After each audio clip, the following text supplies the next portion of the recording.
we talk a lot about how the church, especially in these postmodern times, need to be outwardly focused. The church needs to be outwardly focused. And that's not just me talking. That is the general consensus among church growth experts and church demographers.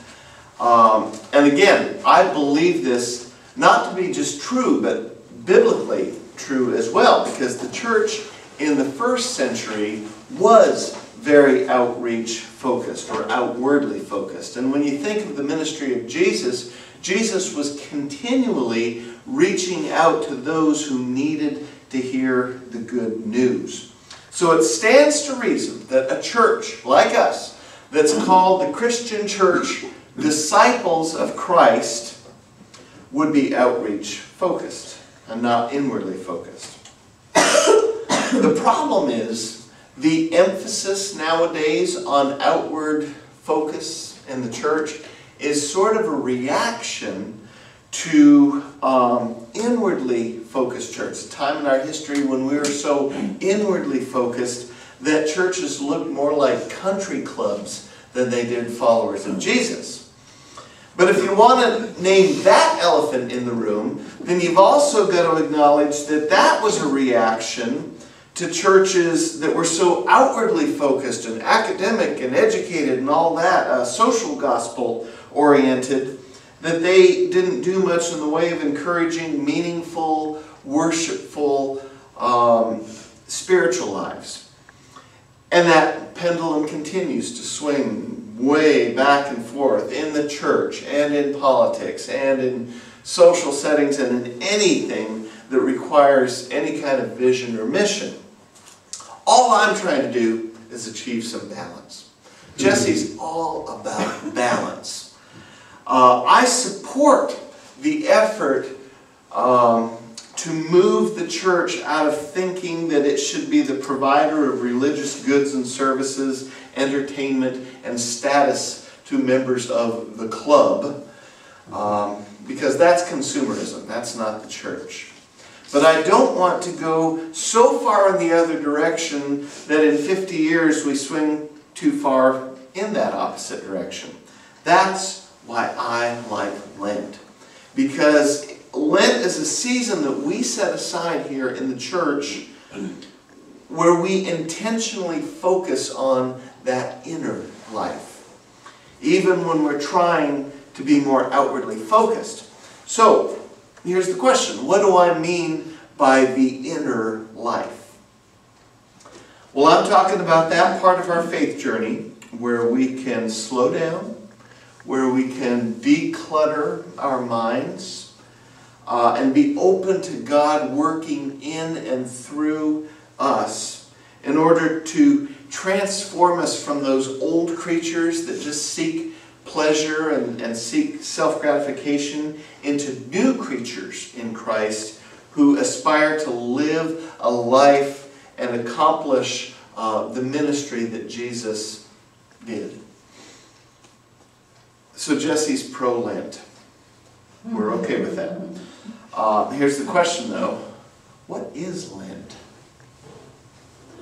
I'm reading a book now that talks about the words that we use in the church and how they might sound to people who didn't grow up in the church or who aren't a part of a church. So what does Lent even mean to the average person walking on the street? You know, you ask them, what is Lent? And they say, isn't that the thing you pull out of a trap in your dryer before you throw another load in? No, Lent, like Lenten. Oh, you mean like Mary Lenten Mission? Oh, no, that's Lenten. You know, it's...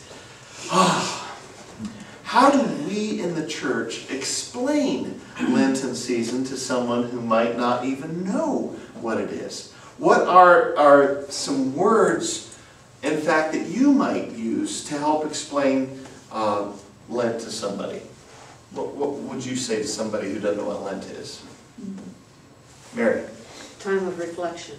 Time of reflection. Very good. Okay.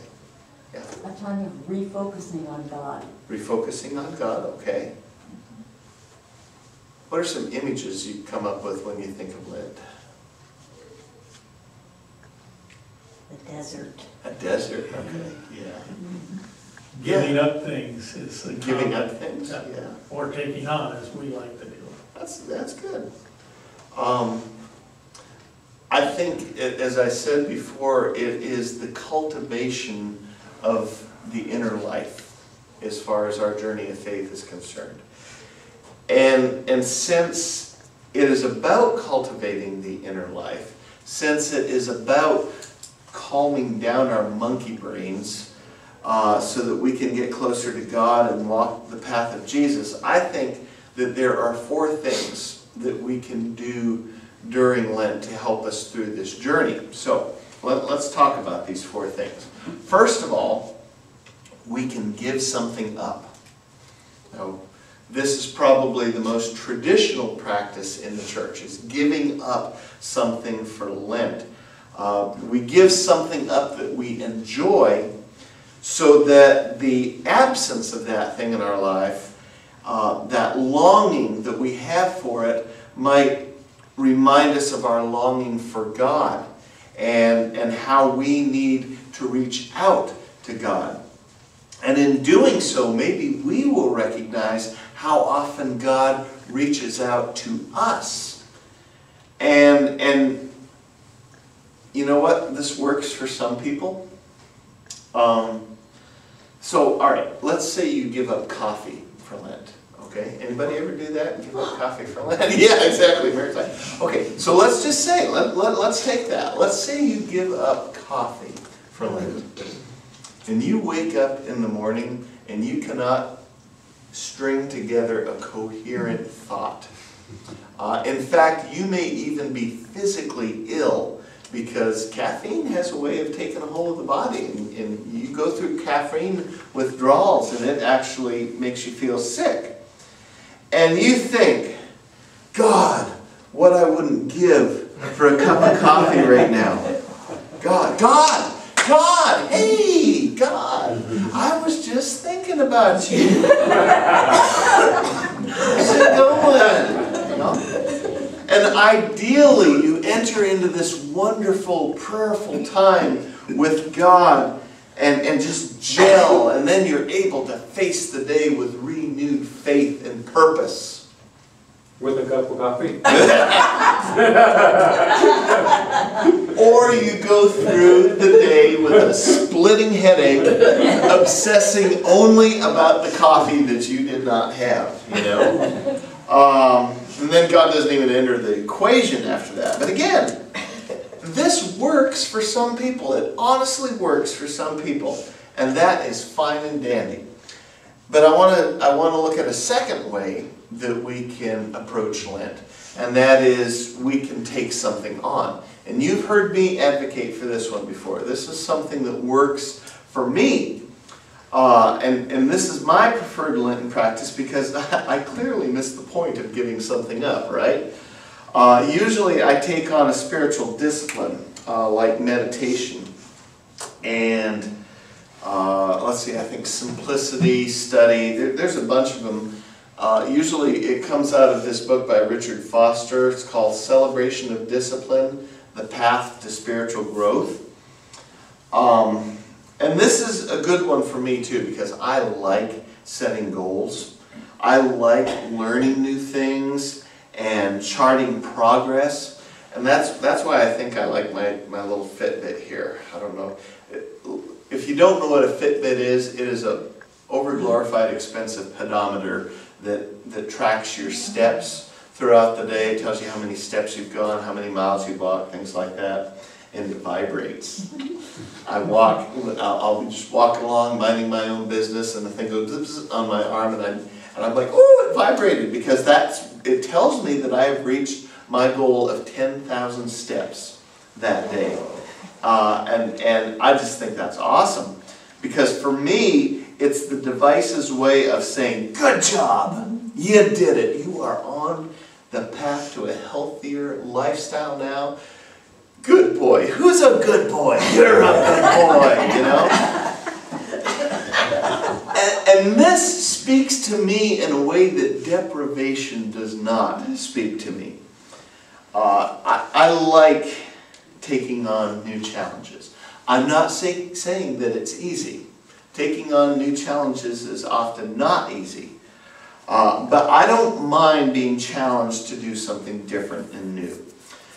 But the problem with this is that some people already have enough on their plate, and to add another thing just might tip you over the edge. Oh great, here's another thing to remind me that I take on too much responsibility and can't say no. Another reminder of yet another thing I neglect. And that ends up being all you think about.